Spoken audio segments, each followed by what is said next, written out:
Hello friends, मैं मनीष सिंह स्वागत करता हूं आप सभी का एक बार फिर से आपके अपने YouTube channel Exam Warriors by Manish Singh पर। तो फ्रेंड्स, जैसे कि हम लोग रोज़ डेली के डोज के क्वेश्चंस की चर्चा करते हैं जिसमें टॉप 10 करंट अफेयर्स के क्वेश्चन समाहित होते हैं। वो उस दिन के टॉप 10 करंट अफेयर्स क्वेश्चन होते हैं जो आपके एग्ज़ाम्स में निश्चित रूप से आने की संभावना बनी रहती है। तो उस तरह के क्वेश्चंस को हम हमेशा सेलेक्ट करते हैं और डेली के डोज के नाम से प्रतिदिन आपके साथ यहाँ पे चर्चा करने के लिए उपस्थित होते हैं। और फ्रेंड्स, मैं आपको बता दूं कि आप चाहे यूपीएससी की तैयारी कर रहे हो या फिर पीसीएस की तैयारी कर रहे हो या फिर जो एग्ज़ाम्स आने वाले हैं, अगर मैं बात करूं यूपी पीसीएस की या फिर हम जेपीएससी की बात करें या फिर बीपीएससी की बात करें या फिर अन्य एग्ज़ाम जो एसएससी, बैंक, रेलवे इत्यादि जो एग्ज़ाम्स वनडे एग्ज़ाम्स की श्रेणी में जो आते हैं, तो सभी एग्ज़ाम्स के पॉइंट ऑफ व्यू से जो ये क्वेश्चंस हम सेलेक्ट करके लाते हैं वो काफ़ी इम्पोर्टेंट रोल प्ले करेंगे। तो आप हमारे साथ बने रहिए और रोज़ हम ज़्यादा नहीं, सिर्फ 10 क्वेश्चन को ही डिस्कस करते हैं जो आपके लिए काफ़ी आसान होता है, जिसे आप सिर्फ सुनने की ज़रूरत है और वो आपको याद हो जाएगा। तो फ्रेंड्स, आज हम शुरू करते हैं आज का सेशन डेली का डोज 9 जून के नाम से। और जैसा कि आपको पता है कि हम एक सुविचार के साथ अपने सेशंस का आरंभ करते हैं, तो आज आपके सामने स्क्रीन पे जो सुविचार है आज का, अगर हम कोट ऑफ द डे के रूप में इसे देखें तो वो है, आज जो आप कर रहे हैं वही आपके भविष्य का निर्माण करेगा। तो दोस्तों, यहाँ पे बात की जा रही है कि आप अपने कर्म के हिसाब से अपना भविष्य तय करते हो। तो आज अगर वर्तमान की अगर हम बात करें, जैसा आपका वर्तमान होगा उसी से आपका भविष्य का निर्माण होगा।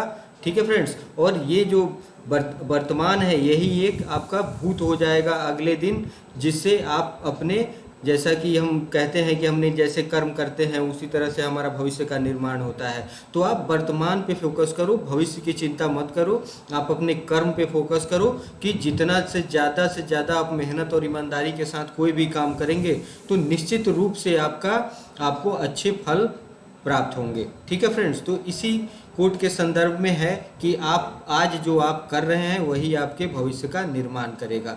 तो जिस तरह से आज आप कर्म करोगे, आज के समय का आप जैसे यूटिलाइज करोगे, इसी का असर आपके अगले दिन पे पड़ता है।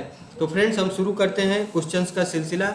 तो पहला प्रश्न है आपके स्क्रीन पे, विश्व महासागर दिवस वर्ल्ड ओशन डे निम्नलिखित में से किस दिन मनाया जाता है? तो फ्रेंड्स, ऑप्शन है आपके सामने। पहला ऑप्शन है 8 जून, दूसरा ऑप्शन है 12 मार्च, तीसरा ऑप्शन है 4 अगस्त और चौथा ऑप्शन है 15 मई।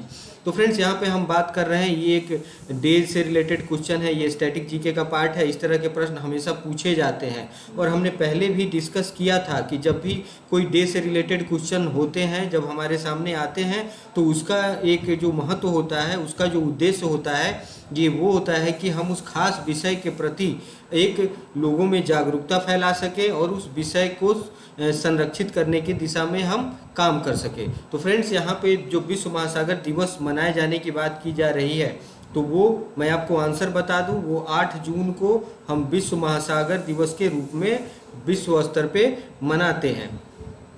तो फ्रेंड्स, प्रत्येक साल 8 जून को विश्व महासागर दिवस मनाया जाता है। यह दिवस मुख्य रूप से लोगों के महासागरों के प्रति जागरूक करने के लिए मनाया जाता है। ठीक है फ्रेंड्स, क्योंकि जब भी हम कोई दिवस पे फोकस करते हैं तो हम उस खास विषय पे या फिर उस खास दिन पे, जो उस दिन का विषय होता है, उसके प्रति लोगों को जागरूक करने की बात करते हैं, उसको संरक्षित करने की बात करते हैं।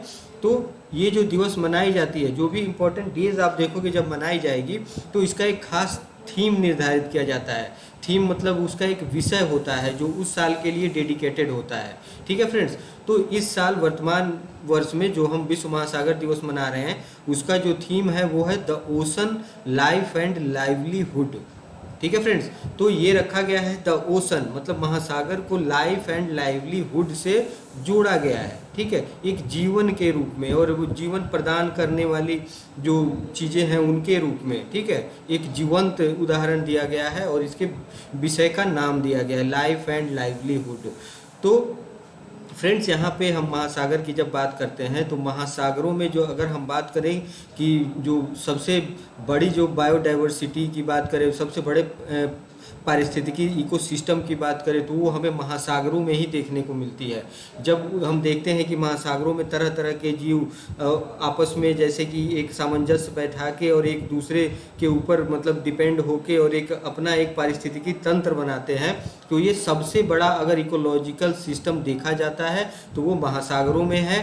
तो इसके प्रति हमें जागरूक होने की ज़रूरत है। जैसे कि आए दिन आप देखते हैं कि महासागर भी प्रदूषण के इस बीमारी से अछूता नहीं रहा है। महासागरों में भी प्रदूषण की बात देखी जाती है। जैसे कि अगर हम तेल के कुएं की खोज करते हैं तो उसमें से तेल का रिसाव होता है, जिससे जो समुद्री जीव जंतु हैं, वहाँ के जो इकोसिस्टम है उस पर बड़ा बुरा प्रभाव पड़ता है। ठीक है फ्रेंड्स, अगर हम बात करें कि महासागर में अगर मैंग्रोव जो प्रजाति होती है अगर उनकी बात करें तो वो भी इससे क्षतिग्रस्त होते हैं अगर महासागरों में हम प्रदूषण फैलाते हैं। या फिर अगर हम बात करें कि ग्लोबल वार्मिंग की, तो उसका भी असर महासागरों पे पड़ता है। तो हमें इसे संरक्षित रखने की ज़रूरत है और इस दिशा में ग्लोबल वार्मिंग को और महासागरों को प्रदूषण होने से बचाना है। ठीक है फ्रेंड्स, तो ग्लोबल वार्मिंग को बचाने के लिए जैसे कि आप सबको पता है कि हम जीरो कार्बन की पॉलिसी ला रहे हैं, ठीक है, और हम वायु प्रदूषण को कम करने की कोशिश कर रहे हैं जिससे ग्लोबल वार्मिंग कम हो सके और जो महासागर हैं या जो इकोसिस्टम है वो सब बचा रहे, जो हमारी एक धरोहर के रूप में है वो बची रहे, वो जीवंत बनी रहे।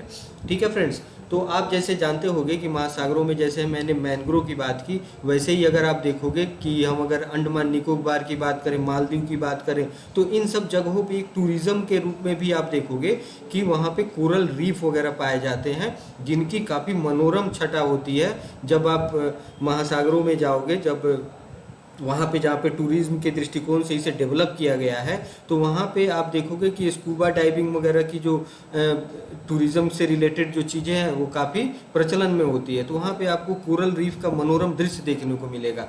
तो इस तरह की जो चीज़ें हैं उसे हमें बचा के रखना है, ये हमारे लिए एक धरोहर की चीज़ है। तो हम महासागर दिवस जो मनाते हैं उसके पीछे यही मंशा होती है कि महासागरों के प्रति, महासागर के पारिस्थितिकी तंत्र के प्रति और महासागरों को जीवंत रखने के लिए हमें जागरूक होना चाहिए।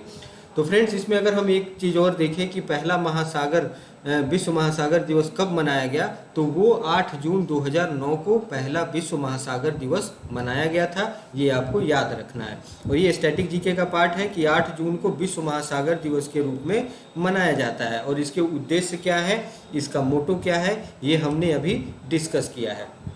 तो फ्रेंड्स, बढ़ते हैं अगले प्रश्न की ओर। अगला प्रश्न है आपके स्क्रीन पे, किस देश के विदेश मंत्री शाहिद अब्दुल्ला संयुक्त राष्ट्र महासभा के 76वें सत्र के अध्यक्ष का चुनाव जीत लिया है? तो फ्रेंड्स, संयुक्त राष्ट्र महासभा की जब हम बात करते हैं तो इसके जो सेशंस है ये 76 सेशन है, जिसके चेयरमैन के रूप में जो शाहिद अब्दुल्ला है वो किस देश से बिलोंग करते हैं, ये हमारा प्रश्न है, प्रश्न का डिमांड है। तो हम ऑप्शंस की ओर बढ़ते हैं। पहला ऑप्शन है भूटान, दूसरा ऑप्शन है पाकिस्तान, तीसरा ऑप्शन है मालदीव और चौथा ऑप्शन है बांग्लादेश। तो फ्रेंड्स, यहाँ पे जो शाहिद अब्दुल्ला है जिन्होंने अभी हाल ही में संयुक्त राष्ट्र महासभा के 76वें सत्र के लिए अध्यक्ष का पद का चुनाव जीता है, तो वो मालदीव से बिलोंग करते हैं। इसका सही आंसर मालदीव है। मालदीव के रहने वाले हैं, मालदीव से बिलोंग करते हैं। जो मालदीव के विदेश मंत्री हैं शाहिद अब्दुल्ला, उन्होंने अभी हाल ही में संयुक्त राष्ट्र महासभा के अध्यक्ष के रूप में उन्होंने पद संभाला है। तो फ्रेंड्स, इसके जो और भी घटनाक्रम है उस पर अगर हम पीछे के घटनाक्रम की जिक्र करें तो मालदीव को भारत ने सपोर्ट हमेशा किया था कि संयुक्त राष्ट्र महासभा की जो सीट थी उसकी अध्यक्षता के लिए अब्दुल्ला शाहिद को भारत ने अपना समर्थन देने की घोषणा पहले ही 2020 में कर चुका था। और अगर हम बात करें वोट शेयरिंग की तो मालदीव को कुल 143 वोट मिले और वहीं अफगानिस्तान को 48 वोट मिले। और इनका जो कार्यकाल होगा, इनका जो टेन्योर होगा इस पोस्ट पे, वो होगा 2021 से 22 सत्र के लिए। तो फ्रेंड्स, यहाँ पे 76वीं महासभा के अध्यक्ष पद की हम देख रहे हैं कि यहाँ पे चुनाव हो गया है।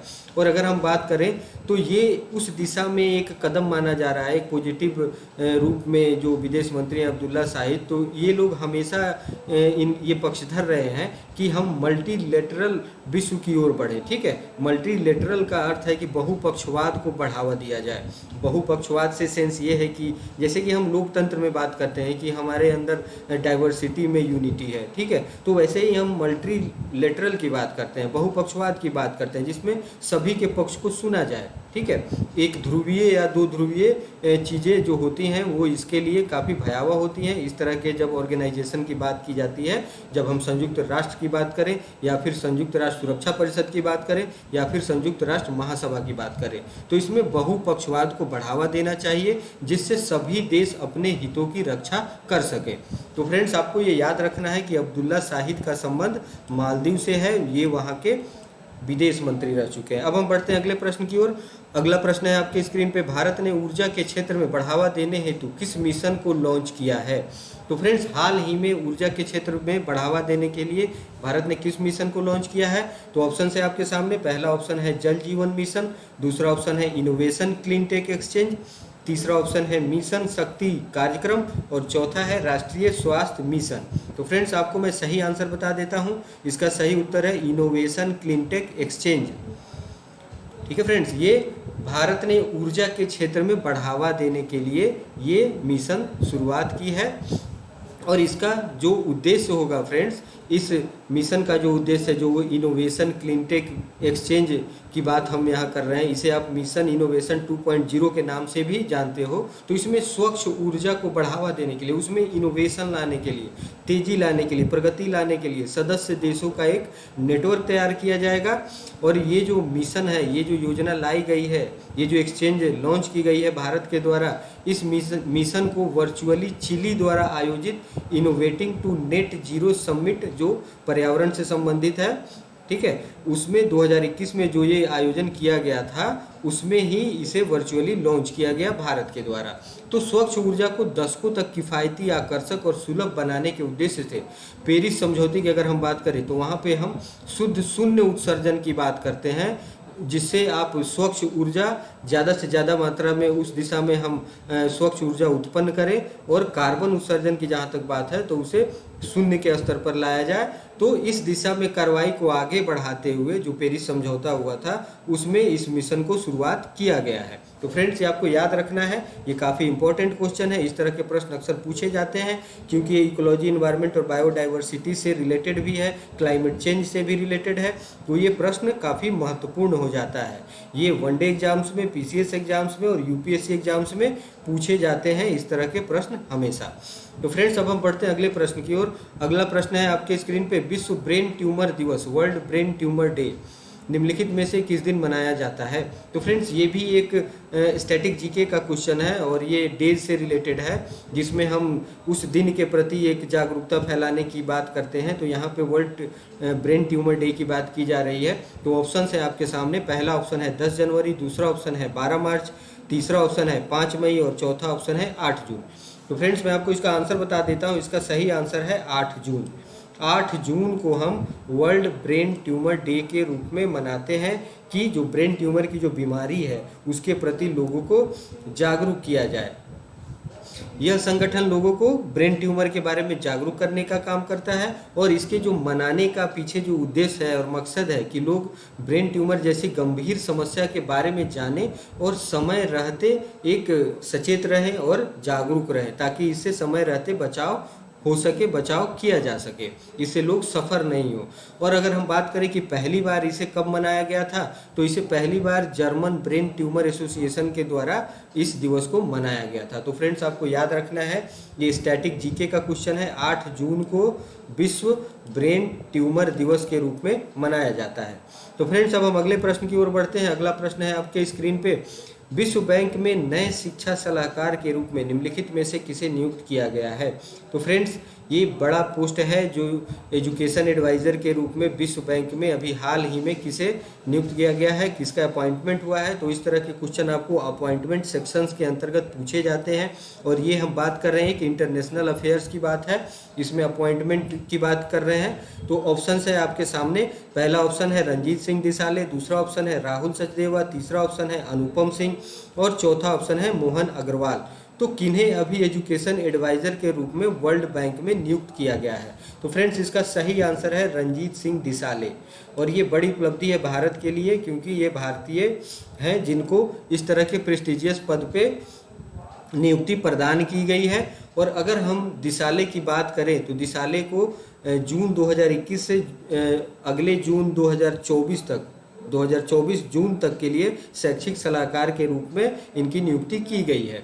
और अगर इनके हम करियर की बात करें, इनके द्वारा जो एफर्ट लगाया गया है जिसके वजह से वो इस मुकाम पे पहुँचे हैं, तो उस रूप में अगर हम देखें तो दिसाले लड़कियों की शिक्षा, मतलब खास करके बालिका शिक्षा को इन्होंने हमेशा प्रोत्साहन दिया, जिससे अगर बालिकाएं शिक्षित होंगी जभी तो हम नारी सशक्तिकरण की बात करते हैं, महिला सशक्तिकरण की बात करते हैं, समाज में उनके उत्तरदायित्व की बात करते हैं, उनके हक की बात करते हैं, उनको समानता की बात करते हैं, लिंग भेद की कमी की बात करते हैं। तो इन्होंने बालिका शिक्षा के दिशा में काफ़ी सराहनीय काम किया था और QR कोड आधारित किताबों के अभियान को बढ़ावा देने के लिए इनको ग्लोबल टीचर अवार्ड से भी नवाजा गया था। तो फ्रेंड्स, ये QR कोड आधारित किताब, जैसे QR कोड आप सभी आज के समय में जैसे कि आए दिन आप जो UPI पेमेंट वगैरह सभी करते हैं तो उसमें QR कोड से आप सभी परिचित हैं। तो QR कोड का मतलब है क्विक रिस्पॉन्स कोड, ठीक है। अगर हम इसके मतलब इलेबोरेट करें QR कोड को तो उसे बोलते हैं क्विक रिस्पॉन्स कोड। तो उसमें जैसे कि आप QR कोड पे कोई भी चीज़ें उसको अगर स्कैन करते हो तो तुरंत उसके बारे में सारी चीज़ें आपके सामने उपस्थित हो जाती है। तो इन्होंने ऐसे किताबों का अभियान छेड़ा और बढ़ावा दिया जो QR कोड पर आधारित है, ठीक है। और इस कार्य के लिए उन्हें ग्लोबल टीचर अवार्ड से भी सम्मानित किया गया था। और उन्होंने साल 2009 में मवेशियों वाले बाड़े को स्कूल में बदलकर शिक्षण कार्य शुरू किया था। तो एक बहुत बड़ी एक जिजीविषा थी इनके अंदर शिक्षा के प्रति, जिसको इनको एक सम्मान जो आज दिया गया है, जो विश्व बैंक में नए शिक्षा सलाहकार के रूप में इनकी नियुक्ति की गई है। तो इनके द्वारा जो एक काम किया गया है, जो एक मतलब सामाजिक उद्देश्य के लिए, समाज में शिक्षा के प्रसार के लिए जिस रूट लेवल से इन्होंने काम किया है, उसी का सतत मेहनत और उसके प्रयास का फल है कि आज इन्हें इस प्रतिष्ठित ऑर्गेनाइजेशन में शिक्षा सलाहकार के रूप में नियुक्ति प्रदान की गई है। तो फ्रेंड्स, इनका नाम आपको याद रखना है, इनका नाम है रंजीत सिंह दिसाले, जिन्हें हाल ही में वर्ल्ड बैंक में एजुकेशन एडवाइज़र के रूप में नियुक्त किया गया है। तो फ्रेंड्स, ये आपको याद रखना है, इस तरह के प्रश्न अपॉइंटमेंट में के सेगमेंट में आते हैं और ये वनडे एग्जाम्स के लिए और PCS एग्जाम्स के लिए काफ़ी इंपॉर्टेंट क्वेश्चन होते हैं। तो अब बढ़ते हैं अगले प्रश्न की ओर। अगला प्रश्न है आपके स्क्रीन पे, विश्व बैंक ने भारत के सूक्ष्म, लघु और मध्यम उद्यम MSME, जिसे आप जानते हैं MSME, को प्रोत्साहन देने हेतु कितने करोड़ डॉलर के सहायता कार्यक्रम को स्वीकृति दी है। तो ये वर्ल्ड बैंक की पहल है जो भारत के सूक्ष्म और लघु और मध्यम उद्यम जो होते हैं, जिसे हम MSME के नाम से जानते हैं, तो उसे कितने करोड़ डॉलर की सहायता देने की स्वीकृति प्रदान की गई है। तो फ्रेंड्स, ऑप्शन है आपके सामने, पहला ऑप्शन है 40 करोड़ डॉलर, दूसरा ऑप्शन है 50 करोड़ डॉलर, तीसरा ऑप्शन है 30 करोड़ डॉलर और चौथा है 20 करोड़ डॉलर। तो फ्रेंड्स, इसमें जो सही राशि है, सही आंसर है वो है 50 करोड़ डॉलर। 50 करोड़ डॉलर की सहायता राशि एक तरह से विश्व बैंक ने भारत को देने की स्वीकृति की है, जिससे वो अपने लघु और मध्यम उद्यम को बढ़ावा दे सके। और फ्रेंड्स, इस तरह के जब योजना, जैसे विश्व बैंक के द्वारा इस तरह के कार्यक्रम जब लाए जाते हैं, इस तरह की सहायता राशि जब दी जाती है, तो इसका उद्देश्य ये होता है कि इससे लाखों जो उद्यमी हैं और जो श्रमिक हैं उनको एक उद्यम प्राप्त हो, उनको रोजगार मिले, और जो छोटे मोटे उद्यम जो होते हैं MSME के अंतर्गत जो आते हैं, लघु और सूक्ष्म उद्यम, उनको उनके प्रदर्शन में सुधार हो सके, वो अच्छी तरह से वैश्विक रूप से एक प्रतिस्पर्धी माहौल डेवलप कर सके और उनकी क्षमता में वृद्धि की जा सके। तो MSME के क्षेत्र में हम बात करें तो ये सहायता जो अभी हाल ही में प्रदान की गई है, ये इसका दूसरा कार्यक्रम है विश्व बैंक की तरफ से। इससे पहले अगर हम बात करें तो पिछले वर्ष जुलाई में 75 करोड़ डॉलर के आपात कार्यक्रम को मंजूरी दी गई थी विश्व बैंक के द्वारा। तो फ्रेंड्स, ये आपको याद रखना है। अब हम बढ़ते हैं अगले प्रश्न की ओर। अगला प्रश्न है आपके स्क्रीन पे, निम्नलिखित में से किस राज्य सरकार ने जहाँ वोट वहाँ वैक्सीन अभियान की शुरुआत की है। तो फ्रेंड्स, ये एक स्टेट स्पेशल क्वेश्चन है और ये जो अभियान है ये एक अलग तरह का अभियान है, जैसे आप नाम से जान सकते हैं कि जहां वोट वहां वैक्सीन।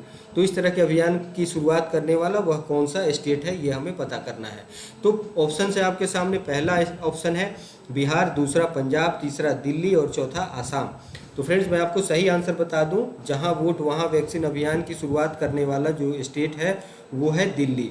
ये दिल्ली सरकार की पहल है और इस जैसे कि आपको नाम से प्रतीत होता है कि जहां वोट वहां वैक्सीन, तो इसमें दिल्ली सरकार ने ये पहल इसलिए शुरू की है, अरविंद केजरीवाल खास तौर पे इस कार्यक्रम की निगरानी कर रहे हैं, इस अभियान की निगरानी कर रहे हैं। तो इस कार्यक्रम को शुरू करने के पीछे ये उद्देश्य था कि लोगों को वैक्सीनेशन के लिए ज़्यादा भाग दौड़ नहीं करना पड़े।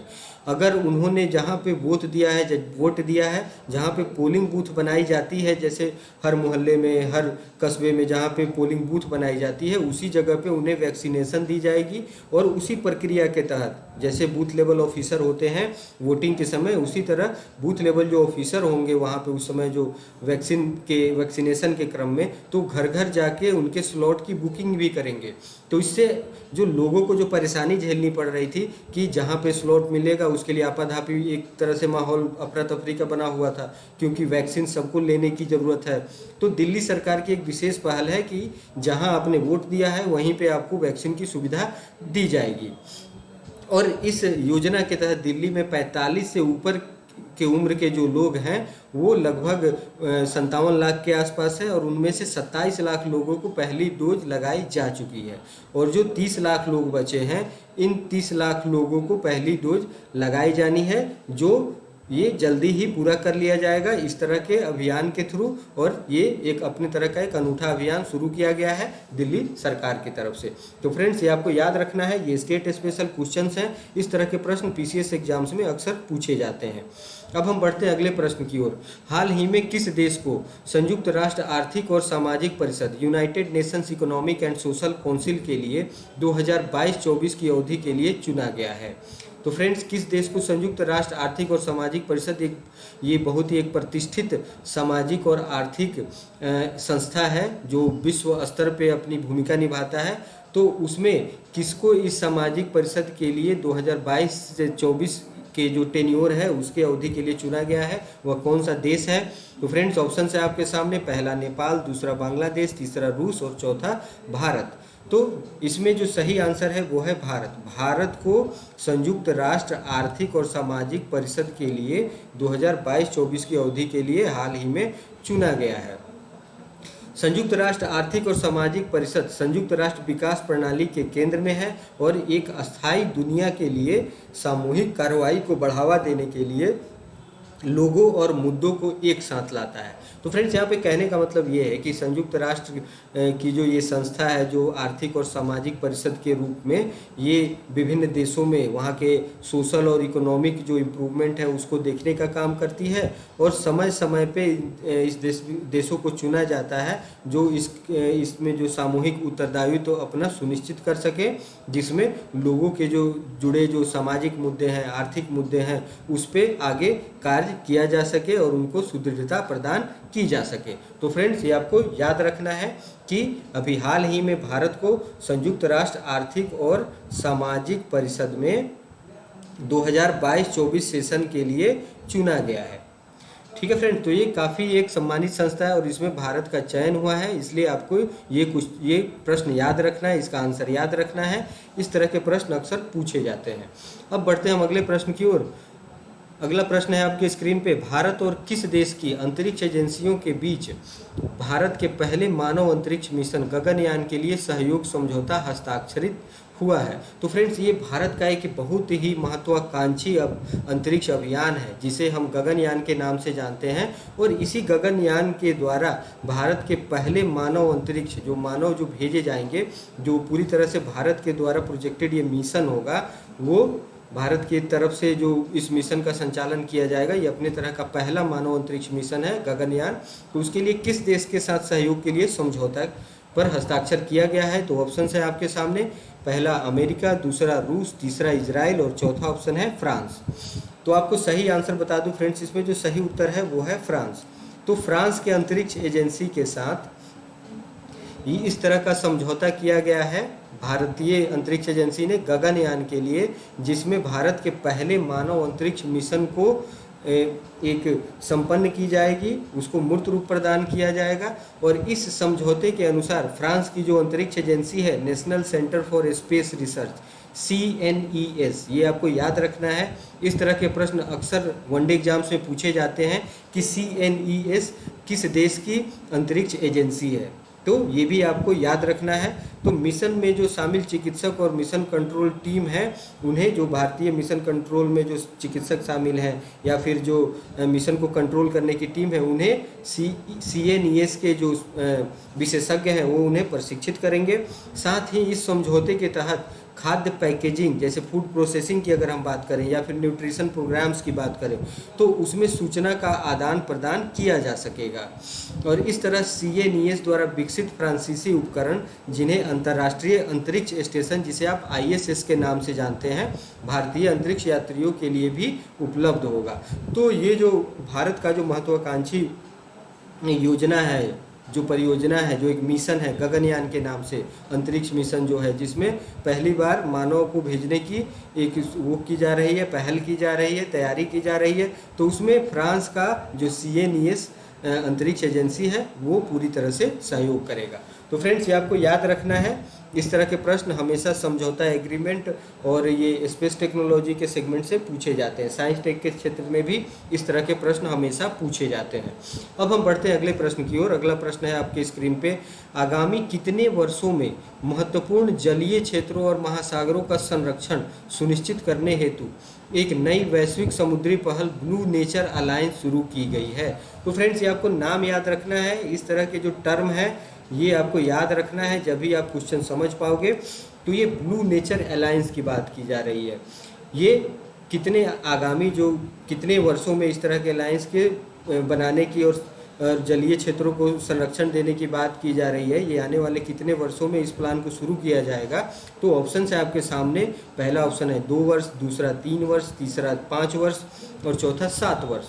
तो फ्रेंड्स, इसमें जो सही आंसर है वो है 5 वर्ष। तो आगामी 5 वर्षों में महत्वपूर्ण जलीय क्षेत्र और महासागरों के संरक्षण के लिए ब्लू नेचर अलायंस की शुरुआत की जाएगी और इसके करने की घोषणा की गई है।